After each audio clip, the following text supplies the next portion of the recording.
Now we have our next speaker, Angus Wright, coming to us from Cal State Sacramento, also the chair of the board of the Land Institute, and he has been a co-author with John and Yvette for The Nature's Matrix, and also a fellow board member at Food First.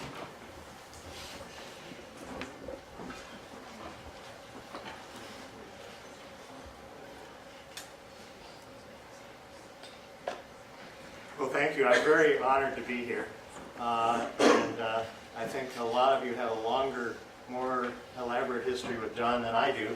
But my association with John and Yvette, and to me, they both just come together, just in terms of the work that I have done. I was on the board of Food First with John, but I was on the board of Pesticide Action Network North America with Yvette. So, you know, it all runs in parallel. I think I deserve the award for the stuffiest title for a talk, and I'm not going to make much of it. I'm going to mostly leave it aside, except to say that I am a historian. My doctorate in Latin American history is from the University of Michigan.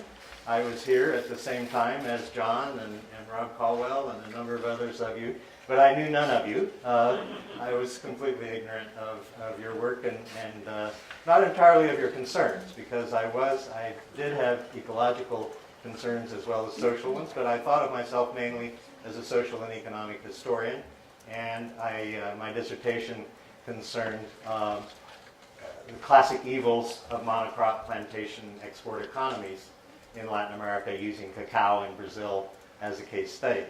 And that comes around. I mention that because it comes around here in a minute when I talk about my association with John and Yvette.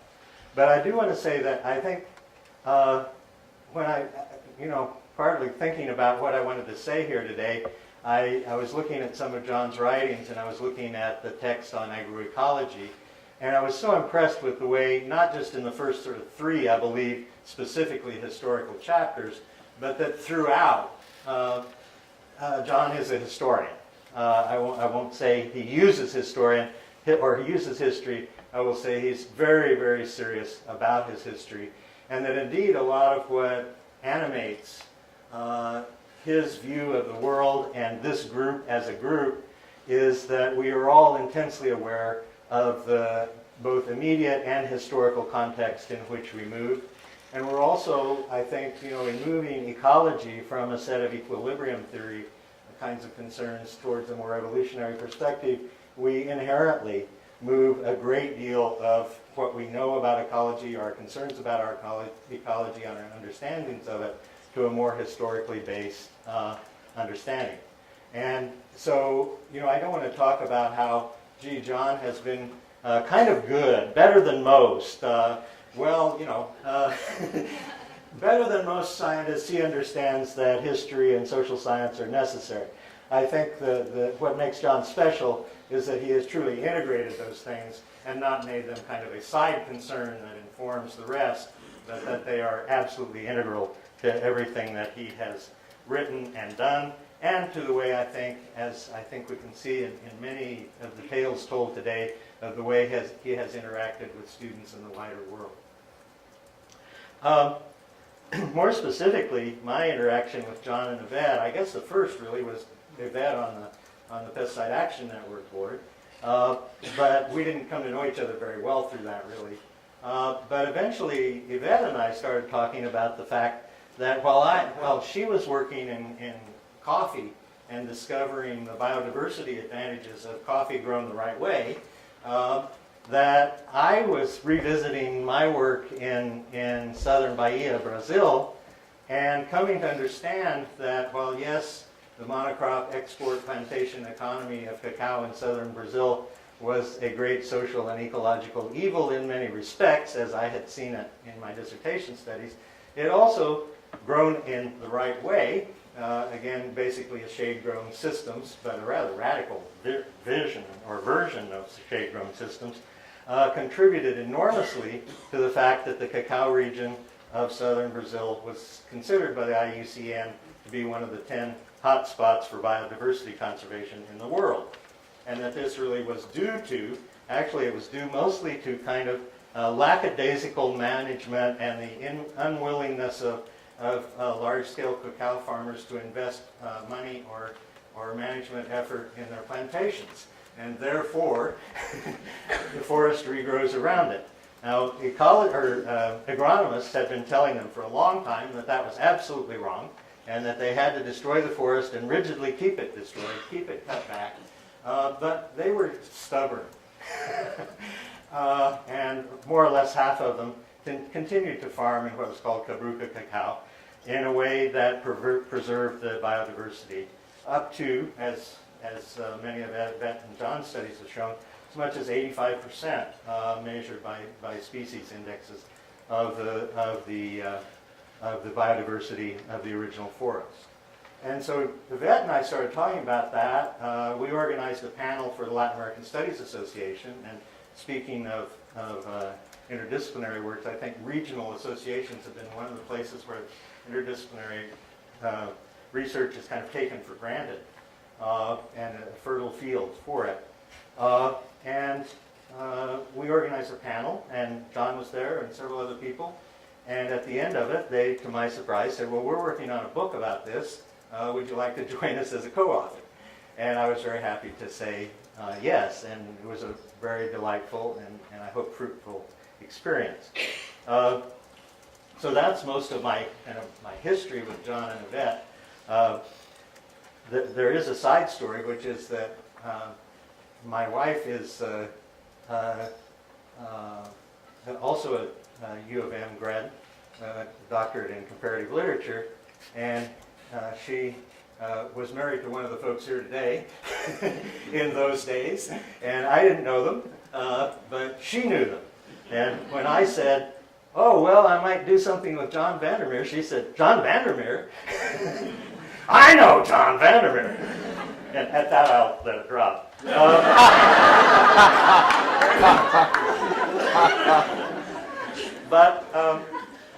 So, what I really want to do here today is to take advantage of this opportunity to do a little organizing, or at least a little community building. As the chair of the board of the Land Institute, I'm excited to tell you that the president, Wes Jackson, the founder and president for 40 years, is going to step down in October as the president. He will continue to work there, doing writing and some speaking and some projects of his own. But we have hired a new president, whom you can meet on the Land Institute, landinstitute.org website, a young fellow named Fred Utzi, and thinks of him very, very much thinks of himself as an agroecologist, has a strong background in farm policy, and we think is a really wonderful catch for us, and we think it's going to lead us into an exciting kind of future. But one of my concerns in my association with the Land Institute over a long period of time has been that there have been some fruitful interactions between the Land Institute and the agroecology community, but there's also been a certain distance. And we've had, for example, Chris Picone work for us for some time. Jennifer Blesch was a fellow at the Land Institute. So we have, and others distinctly in the agroecology community have been associated with the Land Institute. Our science director, Tim Cruz, has a PhD in agroecology from UC Santa Cruz, and very much considers himself a full-form agroecologist, right? So there is a certain amount of interaction, but I also think there's been some distancing. In Nature's Matrix and in the text on agroecology, John's text on agroecology, there are some small pieces on what we call natural systems agriculture that we are working on, but small. And I would like to see the interaction in both directions increase. Not necessarily that you all have to buy our whole program, but that you will give it your ongoing and serious consideration, and that we have fruitful collaboration into the future. In that spirit, Catherine, we have sort of rehearsed this. We'll hope it works.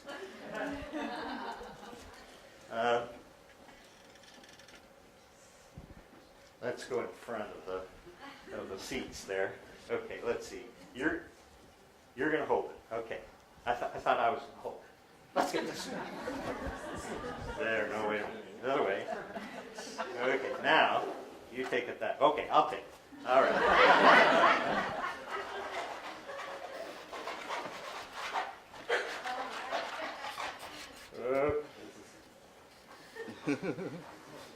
Takes a long time. I couldn't figure out how to hang this in this room, which is sort of what it's designed to do. But, as I recall, John's lab has a very high ceiling. And my parents taught me rigidly that when you give something away, it's a gift and you don't specify what happens to it or where it goes. But let's just say I would be very pleased to see this in John's lab, and in that spirit, I'm giving it to John from the Land Institute.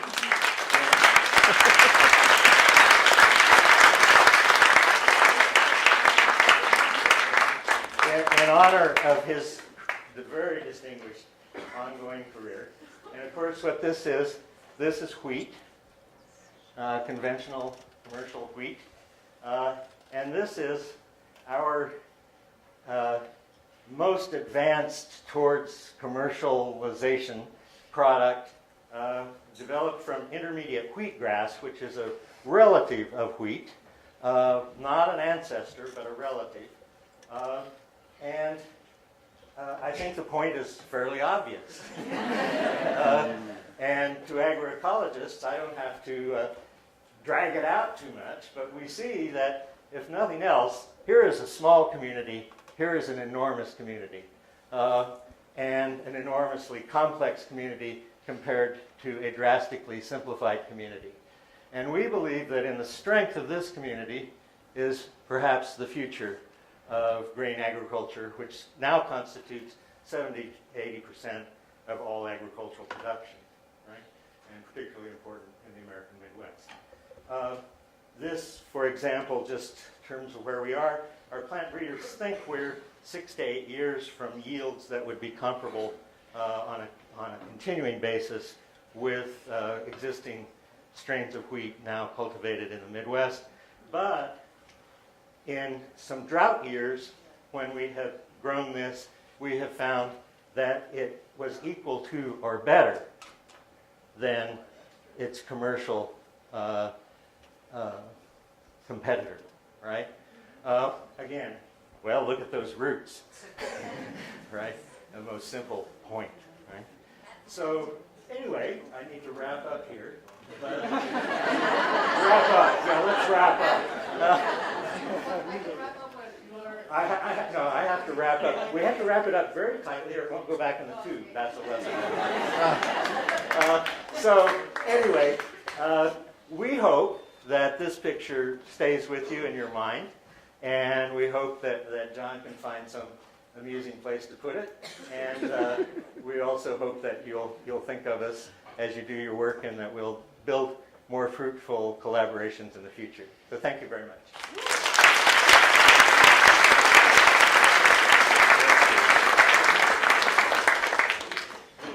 Let me go off to the side here. Any questions for Angus? Well, we'll just lay it down for a moment.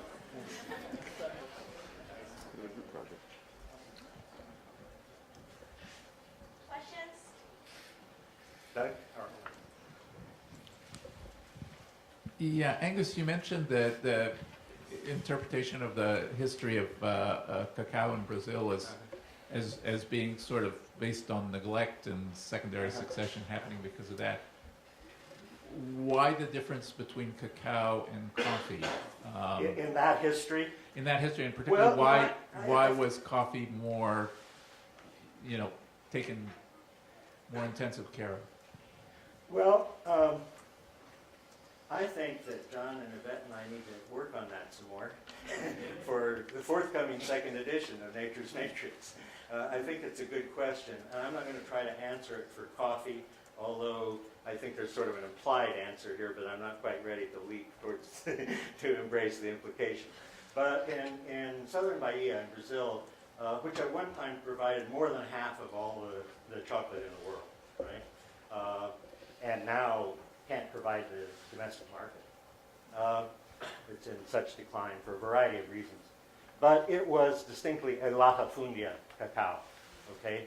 It was very large farms in cacao being on the order of 100, 200 hectares. But that's a lot of cacao, right? Plus others that were up into the thousands and thousands of hectares. I mean, there were people who owned 20, 30,000 hectares, right? And actually the question I asked in my dissertation was why, one of the histories, totally reliable histories of export monocrop plantation economies is that they go into, eventually they go into a period of long and usually,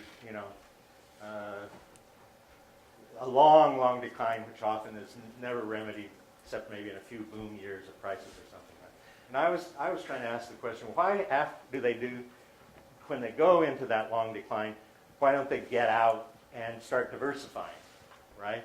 And basically the answer that I came up with was a study in class formation, study in who benefits, how are the marketing structures, and the landowning structures set up to make it profitable for people to still hold on to that, still monocrop cacao, even when, the bottom has mostly fallen out.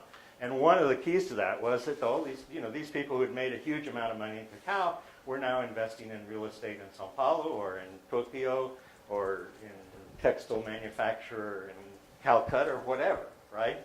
And to them, then, these cacao plantations just became, minor things in which they did not want to reinvest, right? They didn't want to invest money. They didn't want to invest management. But for one reason or another, they wanted to hold on to it. And it made modest amounts of money that they could kind of count on, right? But that were overwhelmed by the amount of money they made from other things, right? They also got some prestige from staying there. They got political power from staying there, right? And so you had a political class whose interest was in staying, right? But whose interest in intensively farming cacao was very minor, right? And so they felt confident in ignoring the agronomists, right? Because maximizing income in cacao was not their intense concern. I mean, that's a huge oversimplification, but that's, as much as I can do in that amount of time, right? And I think the systems that John and Yvette have looked at in coffee are a lot different in terms of land tenure. They're a lot different in terms of basically the political economy of the systems in which they're inserted. Anyway, that's my best. But we go back to political economy. That's, that's the basic.